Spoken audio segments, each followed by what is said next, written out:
जय श्री कृष्णा, राधे राधे। आप सभी का हमारे YouTube चैनल पर हार्दिक स्वागत है। आज हम सुन रहे हैं श्रावण मास के कृष्ण पक्ष की कामिका एकादशी की व्रत कथा। कामिका एकादशी का व्रत श्रावण मास के कृष्ण पक्ष की एकादशी तिथि को रखा जाता है। इस व्रत को रखने से पाप का नाश होता है और मोक्ष की प्राप्ति होती है। जो भी मनुष्य कामिका एकादशी व्रत की कथा को सुनता है उसे वाजपेयी यज्ञ का फल मिलता है। इस व्रत को करने से तीर्थों में स्नान करने के समान ही पुण्य प्राप्त होता है। कामिका एकादशी के दिन व्रत रखकर भगवान विष्णु की पूजा करने का विधान है। यह चातुर्य मास का दूसरा और सावन मास का पहला एकादशी का व्रत है। आइए अब जानते हैं कामिका एकादशी के पारण का समय क्या रहेगा। कामिका एकादशी व्रत का पारण 14 जुलाई शुक्रवार के दिन करना है। उस दिन आप व्रत का पारण सुबह 5:32 से सुबह 8:18 के बीच में कर लें। इस दिन द्वादशी तिथि का समापन रहेगा सुबह 7:17 पर। इस समय पर द्वादशी तिथि समाप्त हो जाएगी। आइए भगतजनों, अब हम कामिका एकादशी की व्रत कथा सुनते हैं। सभी बोलिए विष्णु भगवान की जय। ओम नमो भगवते वासुदेवाय। एक बार युधिष्ठिर ने भगवान श्री कृष्ण से श्रावण कृष्ण एकादशी के बारे में जानने की इच्छा व्यक्त की। तब भगवान श्री कृष्ण ने उनको बताया कि इसे कामिका एकादशी कहते हैं। इस व्रत को करने से व्यक्ति पाप मुक्त हो जाता है। विष्णु कृपा से उसे मोक्ष मिलता है। इस एकादशी व्रत का महत्व तीर्थों में स्नान करने के समान भी है। जो व्यक्ति कामिका एकादशी का व्रत करता है उसे तीर्थ स्नान का पुण्य मिलता है। यह सुनकर कुंती पुत्र धर्मराज युधिष्ठिर कहने लगे कि हे भगवान, आषाढ़ शुक्ल देवशनी एकादशी तथा चातुर्य मास महात्म्य मैंने भली प्रकार आपसे सुना। अब आप कृपा करके श्रावण माह के कृष्ण पक्ष की एकादशी का नाम मुझे बताइए। इस एकादशी में किसकी पूजा की जाती है, पूजन का क्या विधान है, मुझे सब बताइए। यह सुनकर भगवान श्री कृष्ण ने कहा, हे युधिष्ठिर, श्रावण माह के पवित्र एकादशी की कथा सुनाता हूं तुमको। ध्यान पूर्वक श्रवण करो। एक बार इस एकादशी की पावन कथा को भीष्म पितामह ने लोकहित के लिए नारद जी से कहा था। एक समय नारद जी ने कहा कि हे पितामह, आज मेरी श्रावण के कृष्ण पक्ष की एकादशी की कथा सुनने की इच्छा है, अतः आप इस एकादशी की व्रत कथा विधान के सहित मुझे सुनाइए। तब नारद जी की इच्छा को सुनकर पितामह भीष्म ने उनसे कहा कि हे नारद जी, आपने बहुत ही सुंदर प्रस्ताव किया है। अब आप बहुत ध्यान पूर्वक इसका श्रवण कीजिए। श्रावण माह के कृष्ण पक्ष की एकादशी का नाम कामिका एकादशी है। इस एकादशी की कथा सुनने मात्र से ही वाजपेयी यज्ञ के फल की प्राप्ति होती है। कामिका एकादशी के उपवास में शंख चक्र गदाधारी भगवान विष्णु का पूजन किया जाता है। जो मनुष्य इस एकादशी को धूप दीप नैवेद्य आदि से भगवान विष्णु की पूजा करते हैं उन्हें गंगा स्नान के फल से भी उत्तम फल की प्राप्ति होती है।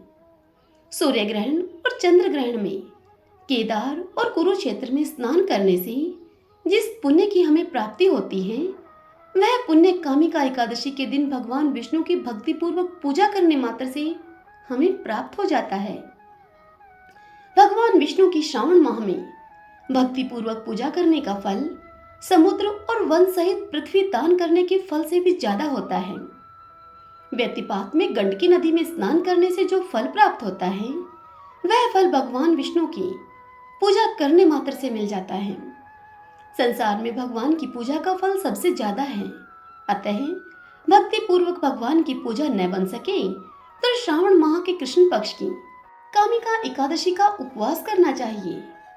आभूषणों से युक्त बछड़े के सहित गौदान करने से जो पुण्य फल प्राप्त होता है वह फल कामिका एकादशी के उपवास से मिल जाता है। जो उत्तम द्विज श्रावण माह के कृष्ण पक्ष की कामिका एकादशी का उपवास करते हैं तथा भगवान विष्णु का पूजन करते हैं उनसे सभी देव नाग किन्नर पितर आदि की पूजा हो जाती है। इसीलिए पाप से डरने वाले व्यक्तियों को विधि विधान के सहित इस उपवास को अवश्य करना चाहिए। संसार सागर तथा पापों में फंसे हुए मनुष्यों को इनसे मुक्ति के लिए कामिका एकादशी का व्रत करना चाहिए। कामिका एकादशी के उपवास से समस्त पाप नष्ट हो जाते हैं। संसार में इससे भी अधिक पापों को नष्ट करने वाला कोई और उपाय नहीं है। हे नारद जी, स्वयं भगवान ने अपने मुख से कहा है कि मनुष्यों को अध्यात्म विद्या से जो फल प्राप्त होता है उससे अधिक फल कामिका एकादशी का व्रत करने से मिल जाता है। इस उपवास को करने से मनुष्य को न यमराज के दर्शन होते हैं और न ही नरक के कष्ट भोगने पड़ते हैं। वह स्वर्ग का अधिकारी बन जाता है। जो मनुष्य इस दिन तुलसी दल से भक्ति पूर्वक भगवान विष्णु का पूजन करते हैं वे संसार सागर में रहते हुए भी इस प्रकार अलग रहते हैं कि जिस प्रकार कमल पुष्प जल में रहता हुआ भी जल से अलग रहता है। तुलसी दल से भगवान श्री हरि का पूजन करने का फल 1 बार स्वर्ण और 4 बार चांदी के दान के फल के बराबर है। भगवान विष्णु रतन, मोती, मणि आदि आभूषणों की अपेक्षा तुलसी दल से अधिक प्रसन्न होते हैं। जो मनुष्य प्रभु का तुलसी दल से पूजन करते हैं उनके सभी पाप नष्ट हो जाते हैं। हे नारद जी, मैं भगवान की अति प्रिय श्री तुलसी जी को प्रणाम करता हूँ। तुलसी जी के दर्शन मात्र से मनुष्य के सभी पाप नष्ट हो जाते हैं और शरीर के स्पर्श करने मात्र से मनुष्य पवित्र हो जाता है। तुलसी जी को जल से स्नान कराने से मनुष्य की सभी यम यातनाएं नष्ट हो जाती हैं। जो मनुष्य तुलसी जी को भक्ति पूर्वक भगवान के श्री चरणों में अर्पित करता है उस मनुष्य को मुक्ति मिलती है। इस कामिका एकादशी की रात्रि को जो मनुष्य जागरण करते हैं और दीपदान करते हैं उनके पुण्यों को लिखने में चित्रगुप्त जी भी असमर्थ हैं। एकादशी के दिन जो मनुष्य भगवान के सामने दीपक जलाते हैं उनके पितृ स्वर्गलोक में अमृत का पान करते हैं। भगवान के सामने जो मनुष्य घी या तिल के तेल का दीपक जलाते हैं उनको सूर्यलोक में भी सहस्रों दीपकों का प्रकाश मिलता है। एक गांव में एक वीर क्षत्रिय रहा करता था। एक दिन की बात है, किसी कारणवश उस क्षत्रिय की ब्राह्मण के साथ हाथापाई हो गई, जिसके कारण ब्राह्मण की मृत्यु हो गई। अपने हाथों मारे गए उस ब्राह्मण की अंत्येष्टि क्रिया उस क्षत्रिय ने करनी चाहिए, परंतु पंडितों ने उसे क्रिया में शामिल होने से मना कर दिया। ब्राह्मणों ने बताया कि तुम पर ब्रह्म हत्या का दोष है, पहले तुम प्रायश्चित करो। जब तुम्हारा प्रायश्चित हो जाएगा तुम इस पाप से मुक्त हो जाओगे, तब हम तुम्हारे घर भोजन करेंगे। इस पर क्षत्रिय ने पूछा कि इस पाप से मुक्त होने का क्या उपाय है। तब उन ब्राह्मणों ने बताया कि श्रावण माह के कृष्ण पक्ष की एकादशी को भक्ति भाव से भगवान श्रीधर का व्रत एवं पूजन करके ब्राह्मणों को भोजन करा के सदक्षिणा के साथ उनसे आशीर्वाद प्राप्त करने से इस पाप से तुम्हें मुक्ति मिलेगी। तब पंडितों के बताए अनुसार उस क्षत्रिय ने इस कामिका एकादशी का व्रत किया, जिससे कि रात को उसे भगवान के दर्शन हुए। भगवान ने श्रीधर को दर्शन देकर कहा कि तुम्हें ब्रह्म हत्या के पाप से मुक्ति मिल गई है। इतना कहकर भगवान अंतर्ध्यान हो गए। इस व्रत को करने से ब्रह्म हत्या आदि सभी पाप नष्ट हो जाते हैं और इहलोक में सुख भोगकर प्राणी अंत में विष्णु लोक को जाते हैं। इस कामिका एकादशी के महात्म्य के श्रवण एवं पठन से मनुष्य स्वर्गलोक को प्राप्त करते हैं। सभी बोलिए विष्णु भगवान की जय। ओम नमो भगवते वासुदेवाय। सूत जी मुनियों से बोले कि हे विप्रवरों, अब आप एकादशी व्रत का महात्म्य सुनिए। एकादशी का व्रत मोक्ष प्रदाता है। एकादशी चाहे शुक्ल पक्ष की हो या फिर कृष्ण पक्ष की, उस दिन अन्न नहीं खाना चाहिए। जो एकादशी को अन्न खाता है वह अपना जीवन नष्ट करता है। एकादशी व्रत के इच्छुक को चाहिए कि दसवीं और द्वादशी को भी एक ही समय भोजन करें। एकादशी व्रत का महात्म्य जानने की इच्छा एक बार राजा पृथु ने नारद जी से प्रकट की। तब नारद जी ने राजा पृथु को जो कुछ बताया वही मैं तुम्हें बताता हूँ। नारद जी राजा पृथु से बोले कि हे राजन, गंगा के समान कोई तीर्थ नहीं, माता के समान कोई गुरु नहीं, विष्णु के समान कोई देव नहीं और अन्न न खाने के समान कोई तपस्या नहीं। शांति के समान संसार में कोई सुख नहीं, सत्य के समान कोई ज्योति नहीं और कार्तिक के समान मास नहीं है। ज्ञान से बड़ा कोई लाभ नहीं और एकादशी के समान दूसरा अन्य कोई व्रत नहीं। व्रत करने वाले को चाहिए कि प्रातःकाल उठकर भगवान का पूजन करें, पुराणों की कथा सुने और रात्रि में जागरण करें। अब आप इस संबंध में एक प्राचीन कथा है, वह कहता हूँ, उसे सुनिए। हे राजन, नर्मदा नदी के तट पर गालो मुनि का एक बड़ा ही शोभायुक्त और मनोरम आश्रम था। उनका पुत्र भद्रशील भगवान विष्णु का परम भक्त था। भद्रशील अपने मित्रों के साथ भगवान की मूर्ति बनाकर उनकी पूजा किया करता था। उसके मित्र भी भगवान की पूजा करते थे। तत्पश्चात वह उन्हें उपदेश देता था कि वे एकादशी का व्रत भी करें। अपने पुत्र के उस चरित्र को देखकर एक बार गालो मुनि ने उससे स्नेहपूर्वक पूछा कि हे पुत्र, तुम हर समय भगवान विष्णु की पूजा अर्चना में लगे रहते हो तथा दूसरों को भी इसके लिए तुम प्रेरित करते हो। यह उपदेश तुम्हें किसने दिया? यह सुनकर भद्रशील ने सर्वप्रथम अपने पिता को नमन किया और फिर श्रद्धायुक्त होकर उससे कहा कि हे पिताश्री, मैं आपको अपने पूर्व जन्म का वृत्तांत बताता हूँ। मैं पूर्व जन्म में चंद्रवंश में धर्मकीर्ति नामक एक राजा था। मैंने दत्तात्रेय जी से शिक्षा ली थी। उस जन्म में मैंने 1000 वर्षों तक शासन किया, किंतु जीवन के उत्तरार्ध में दुर्भाग्यवश मैं बुरी संगत में पड़ गया। वेद मार्ग को छोड़कर मैं पाखंड के मार्ग पर चल पड़ा। जब मेरा आचरण बिगड़ा तो मेरी प्रजा का आचरण बिगड़ते भी देर न लगी। एक दिन की बात है, मैं शिकार खेलने के लिए वन में चला गया। उस दिन मैं भूखा प्यासा ही रहा। घूमते घूमते मैं नर्मदा नदी के तट पर आ पहुंचा। संयोगवश उस दिन एकादशी की तिथि थी। वहां अनेक वैष्णव भक्त भगवान का कीर्तन कर रहे थे। मैं भूखा प्यासा वहीं पर पड़ा रहा और रात्रि भर उनका कीर्तन सुनता रहा, क्योंकि भूख के कारण मुझे नींद तो आ न रही थी। इधर प्रातः होने पर उनका कीर्तन समाप्त हुआ और उधर मेरे प्राण निकल गए। यमदूत मुझे लेकर अब चित्रगुप्त जी के पास जा पहुंचे। चित्रगुप्त ने कहा कि मैंने बहुत सारे पाप किए हैं, किंतु एकादशी के व्रत के बाद चूंकि मेरे प्राण निकले हैं, इस कारण से मैं सभी पापों से मुक्त हो गया हूँ। यह सुनते ही स्वयं यमराज ने मुझे प्रणाम किया और फिर अपने दूतों को बताया कि एकादशी का व्रत करते हुए जिसके भी प्राण निकले हों, वह मनुष्य स्वर्ग का अधिकारी होता है। जो कोई अनजाने में भी एकादशी का व्रत करता है, उसके सभी पाप नष्ट हो जाते हैं। इसके बाद हे पिताश्री, मुझे एक सुंदर विमान में बैठाकर स्वर्ग भेज दिया गया। उसके बाद हजारों वर्षों तक इंद्रलोक और विष्णुलोक में निवास करने के बाद अब मैंने आपके यहाँ जन्म लिया है। नारद जी इतनी कथा सुनाकर राजा पृथु से कहते हैं कि हे राजन, एकादशी व्रत की महिमा तो अपार है। जो भी श्रद्धा भक्ति से इस कथा को पढ़ता है अथवा सुनता है, उसके समस्त पाप नष्ट हो जाते हैं और सब सुख भोग कर वह अंत काल में वैकुंठ का अधिकारी होता है। श्रीमन नारायण नारायण नारायण, श्रीमन नारायण नारायण नारायण।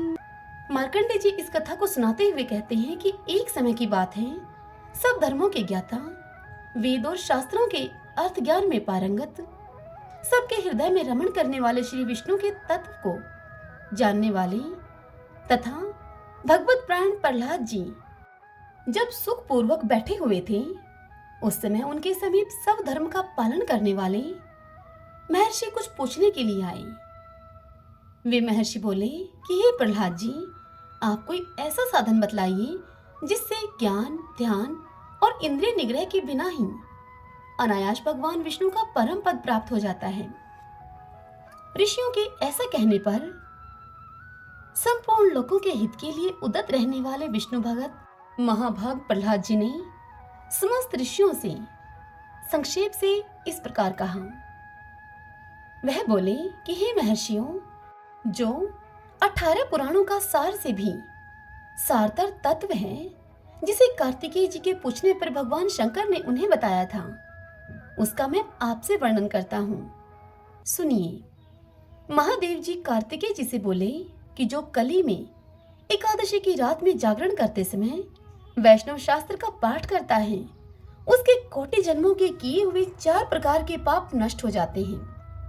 जो एकादशी के दिन वैष्णव शास्त्र का उपदेश करता है, उसे मेरा भगत जानना चाहिए। जिसे एकादशी के जागरण में निद्रा नहीं आती और जो उत्साह से भरकर नाचता एवं गाता है, वह मेरा विशेष भक्त है।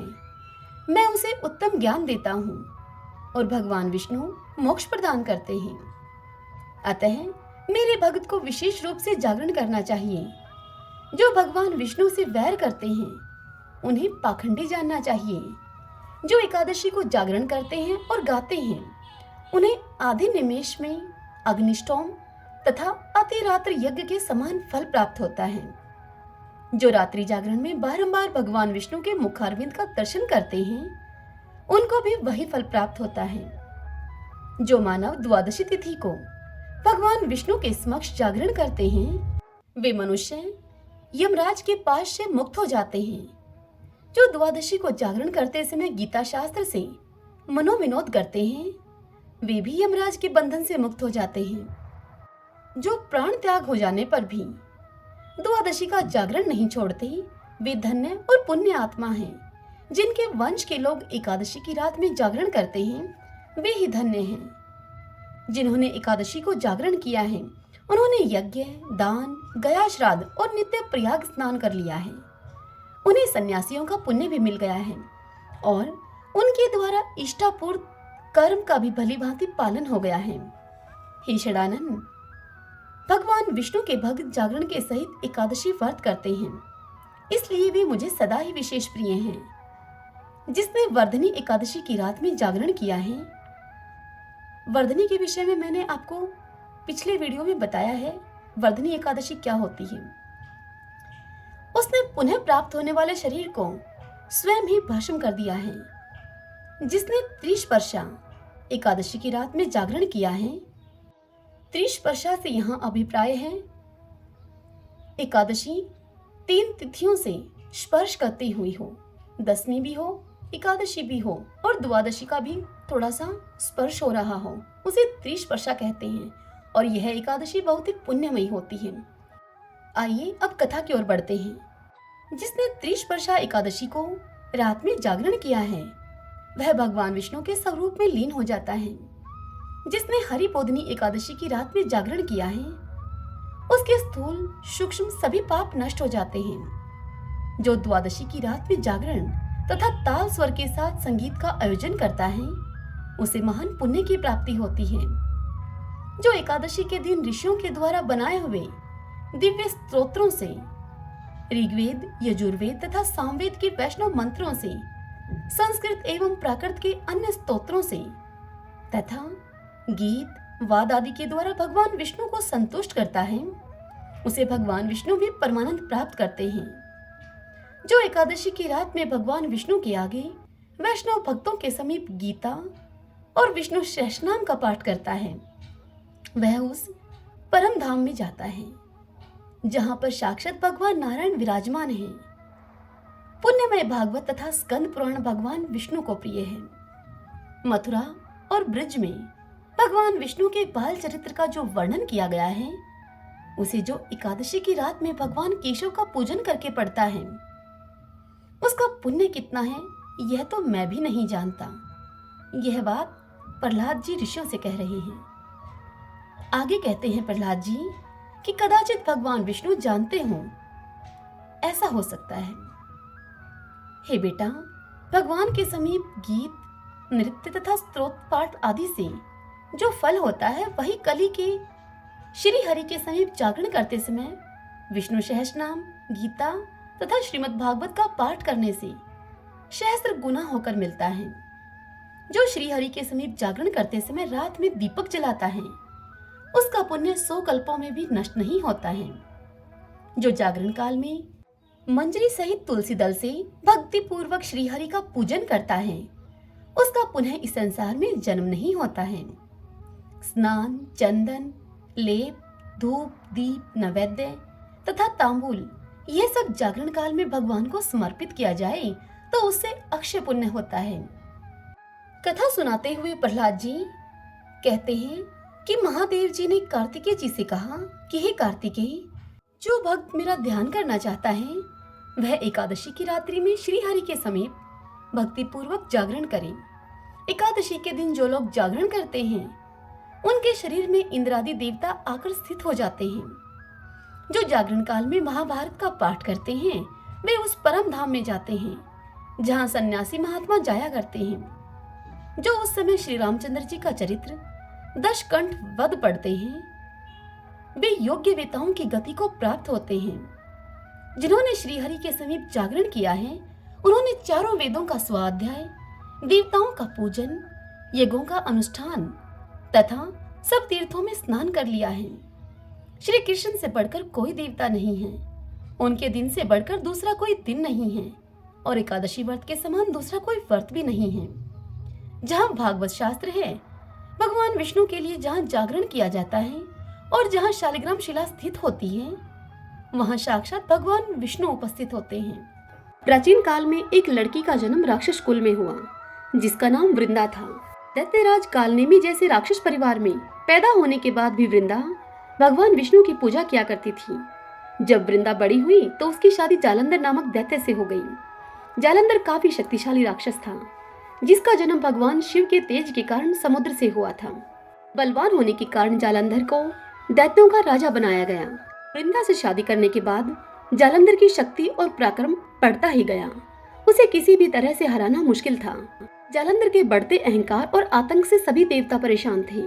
जालंधर की बढ़ती हुई ताकत के पीछे उसकी पत्नी वृंदा की विष्णु भक्ति और सतीत्व था।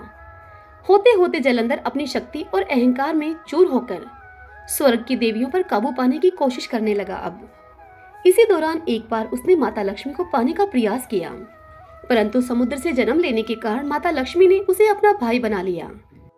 फिर उसकी नजर माता पार्वती पर गई और उन्हें पाने के लिए जालंधर ने मायाजाल रचा। अपने मायाजाल से जालंधर ने शिव का रूप धारण किया और माता पार्वती के करीब जाने की कोशिश करने लगा। उसी वक्त माँ पार्वती ने उसे पहचान लिया और जब तक जालंधर कुछ समझ पाता, वो अदृश्य हो गई। जालंधर के इस दुर्व्यवहार से पार्वती जी को काफी गुस्सा आया और इस पूरी घटना के बारे में उन्होंने भगवान विष्णु को बताया। इधर जालंधर भगवान शिव से पार्वती जी को पाने के लिए कैलाश पर्वत पर युद्ध कर रहा था। तभी भगवान विष्णु ने जालंधर को सबक सिखाने की ठानी। सभी को पता था कि जालंधर अपनी पत्नी के पूजा पाठ और सतीत्व की वजह से ही अजय हुआ है। ऐसे में भगवान विष्णु ने जालंधर को हराने के लिए उसकी पत्नी का पतिव्रत धर्म भंग करने के लिए मायावी चाल चली। भगवान विष्णु एक साधु का रूप धारण करके वृंदा से वन में मिलने के लिए गए। उनके साथ दो मायावी राक्षस भी थे, जिन्हें देखते ही वृंदा डर गई। तभी भगवान विष्णु ने उन दोनों राक्षसों का वृंदा के सामने ही वध कर दिया। वृंदा यह देखकर समझ गई कि ये कोई आम व्यक्ति नहीं है। उसी पल वृंदा ने साधु से अपने पति के बारे में पूछा। साधु बने हुए भगवान विष्णु ने अपनी माया शक्ति से दो बंदर प्रकट किए। दोनों बंदरों के हाथ में जालंधर का सिर और धड़ था। यह देखते ही वृंदा बेहोश हो गई। कुछ समय के बाद होश में आने पर वो साधु से अपने पति को दोबारा जिंदा करने की प्रार्थना करने लगी। वृंदा की विनती सुनकर उसकी आंखों के सामने ही साधु ने अपनी माया से जालंधर के कटे हुए शरीर के हिस्सों को जोड़ दिया और स्वयं उस शरीर में समा गए। वृंदा को जरा सा भी अंदाजा नहीं था कि उसके साथ ऐसा छल किया गया है। जालंधर का रूप धारण किए हुए विष्णु जी को वृंदा अपना पति समझकर रहने लगी। वृंदा के ऐसा करने से उसका सतीत्व भंग हो गया, जिसके बाद जालंधर कैलाश पर्वत में युद्ध हार गया। जब वृंदा को यह सच पता चला तो उसने गुस्से में विष्णु भगवान को पत्थर बनने का श्राप दे दिया। इस घटना के बाद वृंदा स्वयं सती हो गई। जिस स्थान पर वह भस्म हुई, वहां तुलसी का पौधा प्रकट हुआ। विष्णु भगवान वृंदा के पति भक्ति से प्रसन्न हुए और उन्होंने कहा कि हे वृंदा, तुम्हारी पति भक्ति देखने के बाद मुझे तुम प्रिय लगने लगी हो।